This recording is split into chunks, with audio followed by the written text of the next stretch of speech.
اپنے اندر سے اپنے آپ کو حسین بنانا کہ کم سے کم ریسورسز میں زیادہ سے زیادہ لوگ تمہارے ساتھ کام کرنا چاہیں تو لوگ یہ کہیں کہ یار میں اس کے ساتھ اس لیے کام نہیں کر رہا کیونکہ یار یہ پیسے اچھا دیتا ہے. لوگوں کو قائل کرنا میں اس کے ساتھ اس لیے کام کر رہا ہوں یار اس کے ساتھ گروتھ بہت ہے, اس کے ساتھ سیکھنے کو بہت ملتا ہے, چیلنج بڑا ہے اس کے ساتھ, بہت مزہ آتا ہے اس کے ساتھ چلنے کے اندر. اپنی شخصیت کو ان لمحات میں لے کے جاؤ, ان گرائنڈز میں لے کے جاؤ, ان محل میں لے کے جاؤ جہاں پہ تمہارا نفس چیخے مار دے. ان کمفرٹ زون اور کنوینئنس کو چھوڑو گے, دیکھنا تمہارے اندر ایسی ایک امامت آنا شروع ہو جائے گی کہ تم بات کرو گے اور لوگ بیٹھ جائیں گے وہاں پر. باقی سفر یہ لمبا ہے, اس کی لیکچر شاپس بھی بہت لمبی ہیں, اس کی ورک شاپس بھی بہت لمبی ہیں. اگر زندگی کے اندر وہاں تک پہنچنا ہے جہاں واقعی تم ایک امپیکٹ کریٹ کر سکتے ہو لوگوں کے دلوں میں, تم ایک طوفان کھڑا کر سکتے ہو لوگوں کے دلوں میں, تم لوگوں کے دلوں کے اندر وہ انقلاب پیدا کر سکتے ہو کہ وہ کم پیسوں میں تمہارے ساتھ کام کریں, کم پیسوں میں تمہارے لیے والنٹیئر کریں. چھوٹی سی کمپنی کو پاکستان کے بڑے ریکٹس کے اوپر فائل کرنا اگر تم چاہتے ہو تو سب سے ان اصولوں کے ساتھ زندگی جینا کہ گیا ہوا وقت ہاتھ نہیں آتا. دس از یور ٹائم. فضولیات کے اندر وقت ضائع کرنا ہے, آگے جا کے چھوٹی چھوٹی چیزیں کہاں کام آتی ہیں آپ سوچ نہیں سکتے. کہاں کہاں پر کون سا بیج لگایا ہوا ہے وہ کہاں کہاں پر کیسے جواب دیتا ہے پتہ نہیں ہے. عبداللہ بن مسعود ایک چھوٹا سا بیج تھا آپ صلی اللہ علیہ وسلم کا. آپ نے ایک دفعہ دودھ مانگا ان سے رضی اللہ تعالیٰ عنہ تو انہوں نے دودھ نہیں دیا. انہوں نے کہا میں مالک سے پوچھے بغیر نہیں دوں گا. چھوٹا سا بیج تھا, ابو بکر کے ساتھ جا رہے تھے, چھوٹی سی انویسٹمنٹ کی.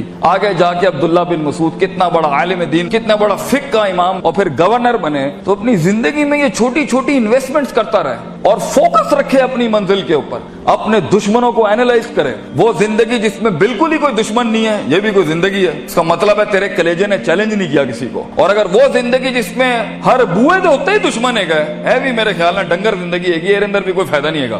ہر جگہ ہی تو عجیب تیری شخصیت ہے کہ لوگ تجھ سے چڑ کھا جاتے ہیں. زندگی وہ ہے جہاں دشمنیاں بھی ہوتی ہیں, دوست بھی ہوتی ہیں اور اینڈ میں دشمن بھی. وَرَأَيْتَ النَّاسَ يَدْخُلُونَ فِي دِينِ اللَّهِ أَفْوَاجًا, تیری فوج کا حصہ بنتا ہے دشمن بھی. زندگی وہ ہوتی ہے کہ جہاں تیری جیت کے اوپر بھی تیرا دشمن کہے یار کیا اس پٹھے کا بندہ تھا جیتنا یہاں پر. اور زندگی وہ ہوتی ہے جس میں دشمن تجھے ہرانے کے بعد بھی کہے بندے کو تو میں نے گرا دیا ہے لیکن جیت وہی ڈیزرو کرتا تھا, پٹھا وہی مضبوط تھا. اتنا کہتے ہیں اپنے دشمنوں کو اتنا ہارڈ ٹائم دے کہ ان کی کلیجوں سے چیخ نکل جائے کہ ہم نے واقعی کوئی شیر یا شیر سے ہارے ہیں یا شیر کو ہرایا ہے. دونوں حالت کے اندر شیر کی تعظیم ہوتی ہے, بندے کی تعظیم نہیں ہوتی.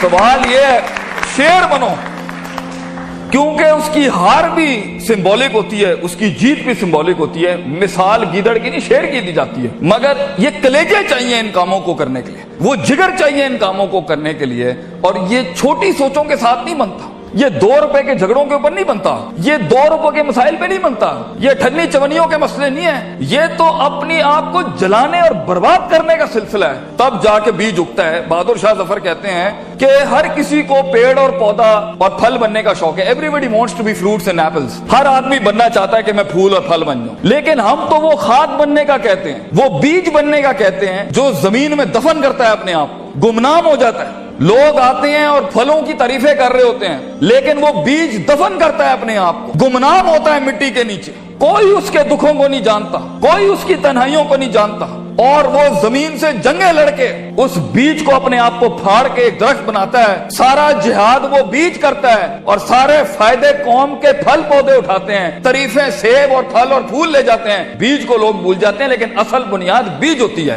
بیج بننا اس امت کا بیٹا, اس قوم کے اپنی ویژن کا, اپنی کمپنی کا, اپنے خاندانوں کا بیج بننا کہ تمہاری بنیادوں کے اوپر نسلیں جمع ہوں, نسلیں کھڑی ہوں, پھل پھول لگیں تمہیں, اور انہی درختوں کو پھل لگتا ہے جن میں عاجزی ہوتی ہے, جو جھکے ہوئے ہوتے ہیں, جو ہمبل ہوتے ہیں, جو اپنی نفس سے آزاد ہو کے قوم کے جمیع تر بینیفٹ کے اوپر اپنے تکبر کی قربانی دیتا ہے, اپنی میں کی قربانی دیتا ہے, اپنی مزاج کی قربانی دیتا ہے, اپنے وقت کی قربانی دیتا ہے, بغیر مفادات کے کھڑا ہوتا ہے, بیماریوں میں لڑتا ہے اپنے خوابوں کے لیے. ایسے لوگ جا کے پھر جا کے کئی پرسنٹ کا چینج آتا ہے, اور یہ کرتے رہنا ہوتا ہے, کرتے رہنا ہوتا ہے اس حد تک کہ آپ کو پتہ بھی نہیں ہوتا کہ آپ کا نام کن کن محفلوں میں اور کن ستاروں اور افلاک کے اوپر چلا جاتا ہے، تو یہ شہرت کے لیے، لوگوں کو جھکانے کے لیے، کسی کو ذلیل کرنے کے لیے، کسی کو تھلے لگانے کے لیے انسان خواب نہیں دیکھتا۔